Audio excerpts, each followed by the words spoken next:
Hello friend, नमस्कार। एक बार फिर से आप सभी का स्वागत करती हूँ। फ्रेंड, आज का टॉपिक हमारा है शब्द भेद। ठीक है, क्या है? शब्द भेद। कहने को तो फ्रेंड ये वर्ड बहुत ही छोटा है कि शब्द, ठीक है, लेकिन है ना, ये हर एग्ज़ाम में किसी न किसी रूप में पूछ लेते हैं कि शब्द के भेद कौन कौन से हैं, या फिर तत्सम तद्भव और देशज विदेशज जरूर आते हैं। हर एग्ज़ाम में आपके 2-3 पॉइंट बनकर जरूर आते हैं। तो फ्रेंड, देख लेते हैं कि शब्द भेद, इसकी डेफिनेशन क्या है और शब्द भेद किसे कहते हैं, शब्द किसे कहते हैं। तो चलिए देखिए, शब्द एक या एक से अधिक अक्षरों से बनी हुई सार्थक ध्वनि को शब्द कहते हैं। राइट, यानी कि आपको पता ही है कि शब्द कैसे बनता है। भाई, एक एक अक्षर जोड़कर क्या बनता है? शब्द बनता है। जैसे कि ते, बे, तब, कसक और जगमग। ये तो हुई आपकी शब्द की डेफिनेशन कि शब्द किसे कहते हैं। अब देखते हैं कि शब्द के भेद या शब्द को कितने वर्गों में बांटा गया है, या शब्द का वर्गीकरण। ठीक है, क्या है? शब्द के वर्गीकरण 4 रूपों में बांटा गया है शब्दों को। कौन कौन से हैं देख लेते हैं। तो सबसे पहला है, आप देखिए यहाँ पर, सबसे पहला है कि उत्पत्ति। सबसे पहला पॉइंट है उत्पत्ति। आपको एग्जाम पेपर में ऐसे मिलेगा, एग्जामिनर पूछ सकता है कि उत्पत्ति के आधार पर, या फिर या बोला है मैंने यहाँ पर देखिए, या फिर स्रोत के आधार पर, तो या फिर इतिहास के आधार पर। ठीक है, इतिहास के आधार पर आपसे क्वेश्चन पूछ लेगा। तो यहाँ पर देख लीजिए आप, इसकी आपको पहचान करनी है। इन तीनों में से किसी भी एक के आधार पर जो एग्जामिनर होता है वो क्वेश्चन को घुमा फिरा कर पूछ सकता है, किसी भी रूप में पूछ सकता है। ठीक है, नंबर 2 पॉइंट देखिए, व्युत्पत्ति के आधार पर, यानी कि पहला है उत्पत्ति, दूसरा है व्युत्पत्ति। ठीक है, इसके भी 3 भेद हैं, मतलब 3 भेद नहीं है, इसको भी 2 रूप अलग है, यानी कि 3 रूपों में। भाई, व्युत्पत्ति को रचना भी बोल सकता है, रचना के आधार पर बोल सकता है, बनावट के आधार पर बोल सकते हैं। तो आपको इन तीनों में से किसी एक के आधार पर वो क्वेश्चन बनाकर पूछ सकता है। ठीक है, तीसरा पॉइंट है रूप, रूप के आधार पर, और चौथा पॉइंट है अर्थ। ठीक है गाइस, जो शब्द के 4 भेद बताए गए हैं, इनके आधार पर एग्जामिनर क्वेश्चन बना सकता है। तो चलिए, पहला पॉइंट मैं आपको समझाती हूँ। पहला पॉइंट देखिए फ्रेंड, नंबर 1 कौन सा पॉइंट है? पहला पॉइंट, फर्स्ट पॉइंट है उत्पत्ति के आधार पर। भाई, इसको उत्पत्ति के आधार पर तत्सम, ठीक है, तत्सम किसको बोलते हैं? पहला है तत्सम किसे कहते हैं, तत्सम का जन्म कैसे होता है, या ये शब्द कैसे बनता है, इसकी पहचान क्या है, मैं आपको सब बताऊंगी, स्टेप बाय स्टेप आपको सब बताऊंगी। आपको बस ये वीडियो पूरी देखनी है। ठीक है, स्किप कर दोगे तो आपको कुछ भी नहीं समझ में आएगा, स्टेप बाय स्टेप। और मैं इसके अगले पार्ट भी बनाऊंगी, कई पार्ट में मैं आपको शब्द भेद पूरा कवर करा दूंगी फ्रेंड। ठीक है, तो देख लीजिए, तत्सम। तत्सम जो शब्द बना है वो तत् प्लस सम शब्द से मिलकर बना है, जिसका अर्थ होता है उसकी समान। राइट, जिसका अर्थ होता है उसी के समान, अर्थात जो संस्कृत के समान जो भी वर्ड आपको एग्जाम पेपर में दिखते हैं, आपको ऐसा लगता है कि भाई ये तो संस्कृत वर्ड है, तो आप गाइस, आपको मैं ट्रिक बता रही हूँ। अगर आपको लगता है कि ये संस्कृत का वर्ड है, ये संस्कृत का शब्द है, तो आप उसको एकदम तत्सम लगा देना कि हाँ, यहाँ पर तत्सम पूछा है, तो जो संस्कृत वर्ड आपको दिखाई देगा वही तत्सम है। ठीक है, देख लीजिए, इसमें हिंदी में जो अनेक शब्द सीधे संस्कृत से आए हैं।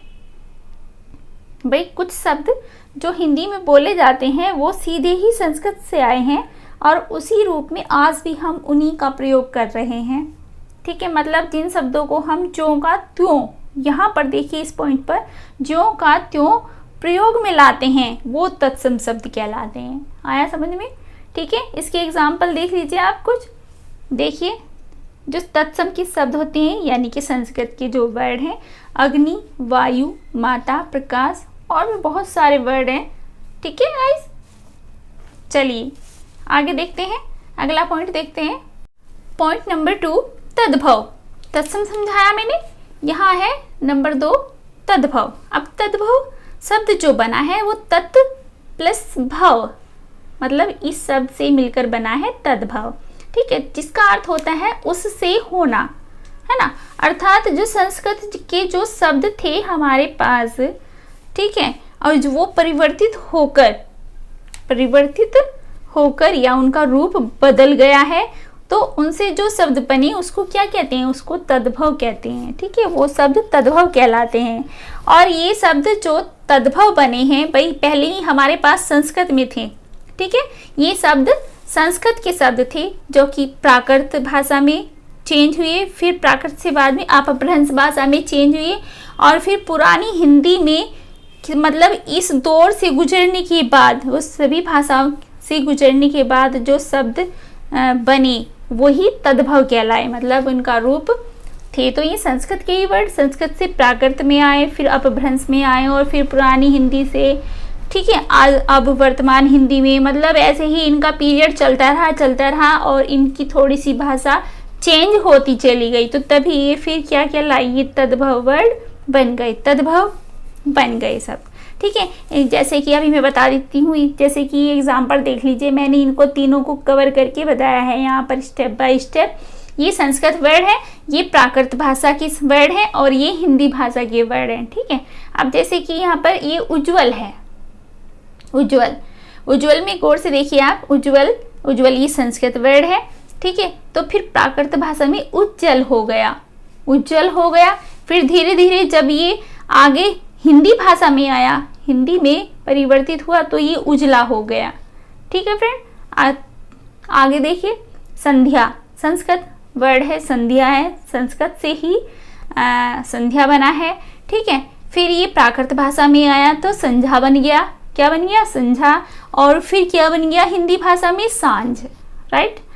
तीसरा वर्ड देख लीजिए, हस्त संस्कृत वर्ड है, ठीक है, संस्कृत वर्ड है ये, फिर ये प्राकृत भाषा में चेंज हुआ तो ये हस्त बन गया, और जो हिंदी भाषा है आजकल हमारी जो आम भाषा है उसको क्या बोलते हैं, उसमें ये हाथ हो गया, तो ये आपकी ये तद्भव वर्ड हो गए, ठीक है। ये संस्कृत है और ये पीरियड बाय पीरियड बदलते रहे, और ये इसके बाद इसमें ये हिंदी में कन्वर्ट हो गए, हिंदी में आने के बाद ये तद्भव शब्द कहलाए, ठीक है फ्रेंड। आगे देख लेते हैं, नंबर 3 पर क्या है हमारा, देशज या देसी, ठीक है, देशज या देसी। देशज किसे कहते हैं, डेफिनेशन देख लीजिए आप, देशज देश प्लस ज, हाँ, शब्द का अर्थ है यानी कि देश में जन्मा, जो भाई अपने देश में जन्मा है उसको देसी ही बोलते हैं, ठीक है। तो यानी कि जो शब्द अपने देश व क्षेत्रीय प्रभाव के कारण प्रचलित हो गए, जो हमारे देश की भाषा है उसमें रहने के कारण, रहने के कारण जो प्रचलित वर्ड हो जाते हैं उनको देशज शब्द कहते हैं।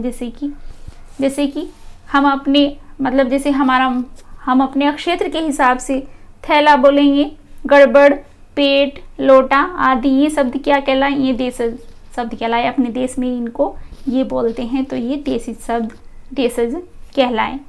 नंबर 4 देख लेते हैं, विदेशज शब्द या विदेशी, इन्हीं को ही आगत भी कहा गया है, ठीक है, किसी भी रूप में पूछ सकता है एग्जामिनर, भाई विदेशी शब्द या विदेशज कौन सा है, विदेशी कौन सा है, या आगत कौन सा है, ठीक है, आपको देखना है।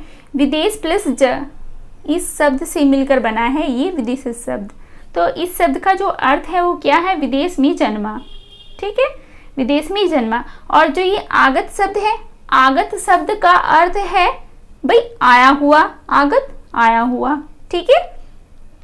अतः जो शब्द अन्य देश की भाषा से आए, अन्य देश की, दूसरे देश से आए, उनकी भाषाओं से परिवर्तित होकर आए, तो वे विदेशी शब्द कहलाए, विदेशज, ठीक है फ्रेंड। ऑर्डर, कंपनी, कैंप आदि ये सब बाहर के वर्ड है, दूसरे देश की भाषा के शब्द हैं, तो ये विदेशज कहलाए। तो फ्रेंड, आई होप कि आपको ये वीडियो अच्छी लगी। आप इस वीडियो को प्लीज़ ज़्यादा से ज़्यादा लाइक एंड शेयर कीजिए और स्टेप।